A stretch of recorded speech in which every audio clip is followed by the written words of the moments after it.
Good evening, Anna. You're Hanna Salomonsson Yeah, from that's Oknytt right. Ceramics, and I'm very happy to interview you for ceramics today. So, Anna, could you please provide us a bit of introduction of yourself? Yeah, certainly. So I'm, well, I like to call myself a potter these days. I'm originally Swedish. I grew up in Sweden, and I moved to the UK about 15 years ago now, I think. I've lived in London for most of that time, but I've also lived up north in Leeds for a few years.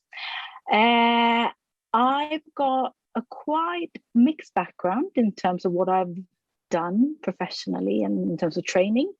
So I started out doing a sculpture foundation many years ago. And then I did an art history degree and then moved on to landscape architecture. So I trained as a landscape architect and worked as a landscape architect for many years in the UK. And then came across ceramics through an evening class in 2017, so fairly recently. And I mean, it sounds a bit silly, but everyone kind of says it, but I was hooked right away. And I guess a lot of people working in ceramics say the same thing. So yes, that's a bit about me and why I've chosen to work with what I do. Excellent. Just to understand, which evening class did you do in 2017? An evening class at Turning Earth in Hoxton. Okay. So it's an open access studio in Hoxton. Excellent. Thank you. So why did you choose ceramics? What did attract you to use that medium to develop your art?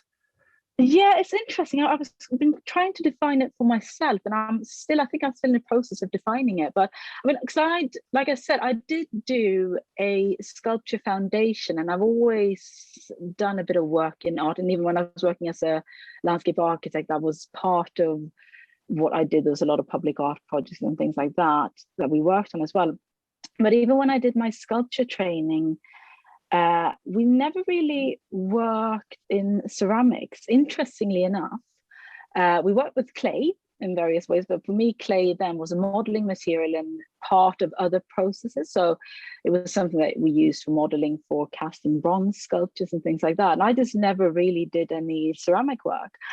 And then it was actually my husband that bought me this evening class in 2017, and which made me realize that this is absolutely fascinating. And I think, I mean, what I was talking about with me trying to define why I've chosen it, I think it's for me, it's very linked to what I did in landscape, but I'm still trying to understand what that is and what those links are. And I think that for me, there's very obvious links between the various things that I've done. But yeah, I'm struggling a little bit to explain it in words, I think. Yeah, well, that's fine. I think, and now we have inspiration coming from different sources. It's not necessarily something that you think every day about, but understanding your background with your sculpture foundation and your landscaping, and you grew up in Sweden originally, I understand a bit better now the type of pieces you're doing, because they're very much inspired by nature, but they are also a work of art in terms of you sculpting pieces and you developing them from that experience, I guess, no? Yeah, What is your inspiration coming from then? No, I think that is, I mean, you mentioned that it's inspired by nature, and it definitely is. And it's, I mean, like I said, I think for me, it's very much inspired by obviously my previous experiences and where I grew up, the landscapes I grew up in.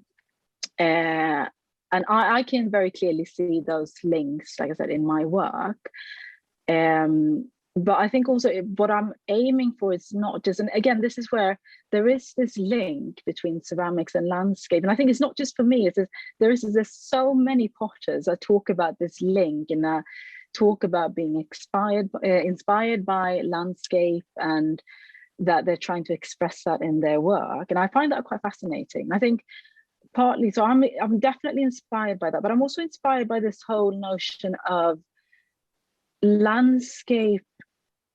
I think as a landscape architect, you're contemplate landscape not only as a sort of physical environment, but also how our experiences from the past shape our perception of spaces, and also I think as and in the same way, I think that's what I'm aiming for with my ceramics, to try and almost capture something. I want someone looking at my work to almost feel like there's this almost memories, but that are maybe slightly out of reach, but that it reminds them of something or some experience or something along those lines. And I do find that really interesting, and obviously with that link to nature and landscape. It's very interesting what you're saying about the experience of the people holding your pieces, because I haven't had the opportunity to hold one of your pieces in my hands myself, but hopefully soon I will be. But when I saw the pictures on Instagram, I said, oh my gosh, this is reminding me a walk in the forest, some trunks of trees and some moss and some other parts of the nature that I can see there. And this green glaze that you use is pretty much water from a lake, or maybe something inspired by the sky when you use those blues as well. So it's very much the nature in your pieces. It's amazing thing. Yeah, no, but I mean that's really nice to hear, and because I find it really fascinating listening to what people see and experience when they talk about my work. I think I find it interesting. So I don't think it's necessarily just about my experiences and what I intend for them to be or what I see in them. I think it's just as valid what other people project onto them and what they see and how they engage with my work and experience it. And I think like I think most people that talk about it will mention this link and this. I mean, it's quite obvious. I think that it is inspired by nature, but they talk about very, very different things, and I find that interesting. I think I had that in an Instagram post recently where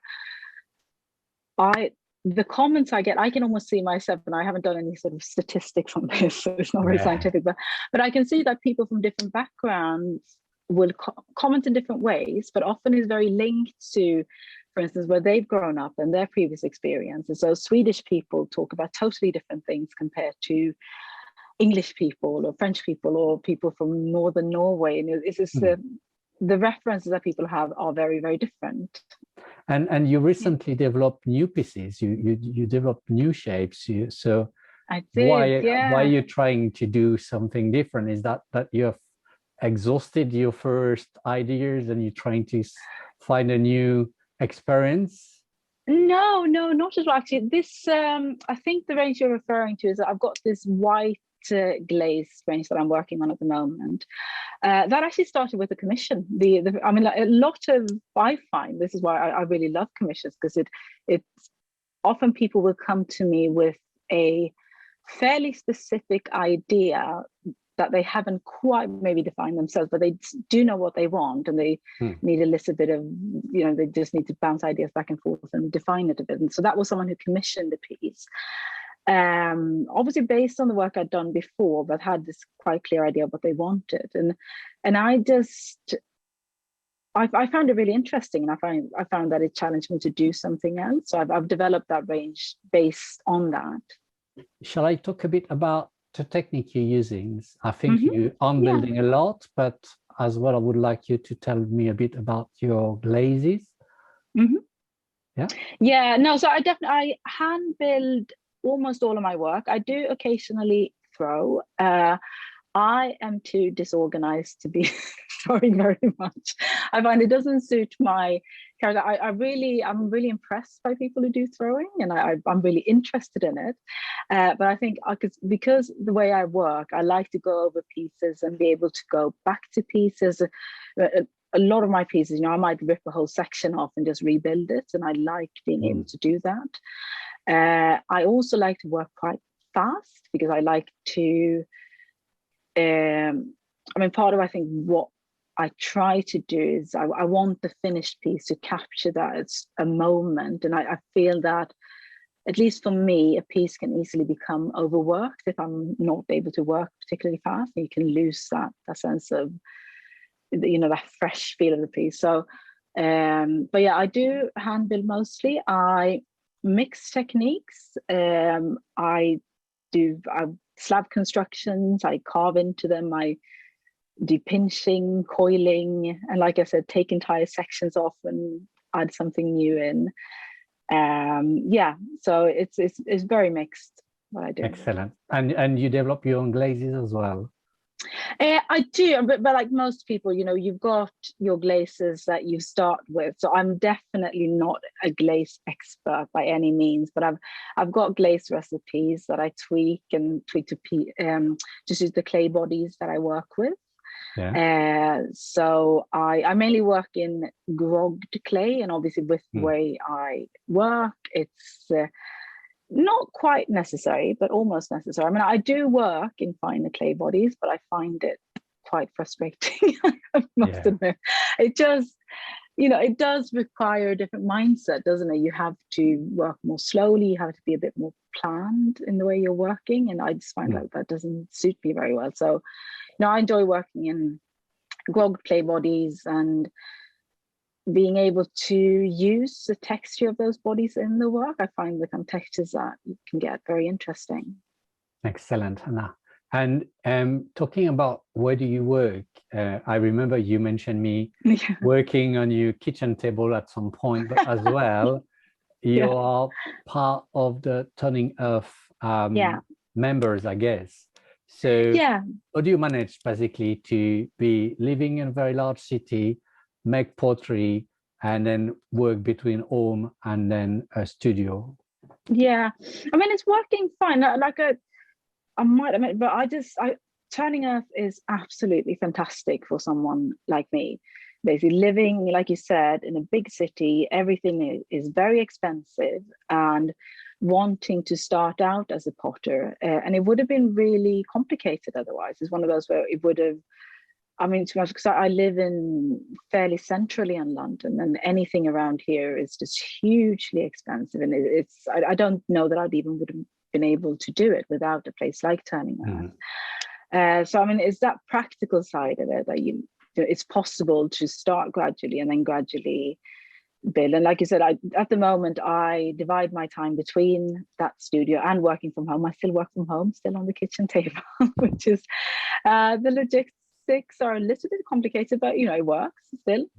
And then it's just obviously a matter of moving work and getting it fired. But it's been fine this far. But also, I mean, the other advantage of a place like Turning Earth is because you get the whole sense of community, and it's just it's a fantastic place to develop. And I guess like all these community studios, because you've got people with very different experiences. Some people are very experienced, some people have just started out, and people do different things. Like I mentioned before, I don't throw very much, but I really enjoy watching the work that other people that do throw, the work that they produce, and I find it interesting watching the way they work. So it's a fantastic opportunity like that. Yeah, I do agree with you. I had the opportunity to work or practice pottery in Turning Earth a few years ago for 3 months when I was living in London, and effectively it's a great place to develop your skills and also to learn, because they've got great classes, and being surrounded by so many people creating pieces around you using different techniques, it's also part of the inspiration and pushing your limits, basically, because you see some great pieces being made and you want to achieve something similar or with your own twist. But it's great workplace to develop your art here. And just to finish this interview, I would like to ask you, is there any potter or anybody that really inspired you along your journey or in making your pieces? Yeah, I do have a very definite, and it's sort of linked to, I probably didn't mention that actually, but I did do a 1-year course at City Lit in 2018, 19, I think it was. And which was also really great. And I think it really transformed the way I relate to the material. And a big part of that was we had a fantastic tutor, Jim Gladwin, who's absolutely great. And Jim was very good at talking about other people's work and presenting it, relating it to what we were doing. And one of them was Ewan Henderson. And I really, for me, that was a bit of an eye-opener, the way he worked with the material, the way it was just so, I mean, it's hard. His pots are, these fascinating, they look like they've been dug straight out of the ground, but they're still kind of, there's something very urban about them, but also some kind of ancient archaeological pieces. And I mean, it's very different from what I do now, but I found his way of relating to the material really fascinating. And I actually used to, because I do have one of his glaze recipes, but I haven't used for a long time. It's got very toxic ingredients in it. I haven't, but yeah, and it's just that way of totally, ignoring the rules, finding a different way of relating to the material. I'm interested in that. And his work also, I find, in a way sort of captures things that I've been talking about, trying to capture something that you can't quite explain. Like I said, that's what I'm aiming for. I want my pieces to feel like that, that you can't quite fully express in words what they make you think about, but there's definitely something there. And I think for me, looking at his work, I think is very similar. Excellent. Great. I was going to ask you where the name Oknytt come from. No, it's actually a Swedish word, and it also relates back to the work that I do. So Oknytt is actually, it means, it's a noun. It means basically ghostly creatures. Swedish sort of myths and legends linked to nature and nature experiences are very much part of Swedish culture. Yes. And Oknytt is a general term for these types of creatures, but it's an adjective, and it describes this sort of vague, ghostly feeling, almost it's often used to describe a place. And I found that interesting. It's quite ambiguous, and it interests me, that word in itself. It sounds great anyway.